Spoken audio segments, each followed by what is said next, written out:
Normal skin care routines എല്ലാം try ചെയ്തെങ്കിലും no use. Then I start checking online. അപ്പോഴാണ് actually villain melanin ആണെന്ന് പിടികിട്ടിയത്. സോ മെലാനിൻ കുറയ്ക്കാൻ ബെസ്റ്റ് സൊല്യൂഷൻ എന്താ?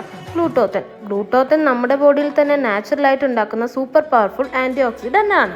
ഫൈനലി ഗ്ലൂട്ടോത്തൻ ബൂസ്റ്റ് ചെയ്ത് സ്കിൻ ബ്രൈറ്റൻ ആക്കാൻ ഞാൻ യൂസ് ചെയ്ത ക്രീമാണ് നാഷ് വൈറ്റനിങ് ക്രീം. സോ ഇത് യൂസ് ചെയ്യാനും ഭയങ്കര എളുപ്പമാണ്. ഫേസിൽ ഫുള്ളായിട്ട് അപ്ലൈ ചെയ്തതിന് ശേഷം ഓവർനൈറ്റ് വെച്ചിട്ട് വാഷ് ചെയ്താൽ മതി. ബിഫോർ ആൻഡ് ആഫ്റ്റർ കണ്ടാൽ നിങ്ങൾക്ക് തന്നെ മനസ്സിലാവും എനിക്ക് എത്രമാത്രം റിസൾട്ട് തന്നിട്ടുണ്ടെന്നുള്ളത്. വെറും 8 ഡേയ്സിൻ്റെ ഉള്ളിൽ തന്നെ വിസിബിൾ ആവും റിസൾട്ട്. സോ നിങ്ങൾക്കും ഈ പ്രോഡക്റ്റ്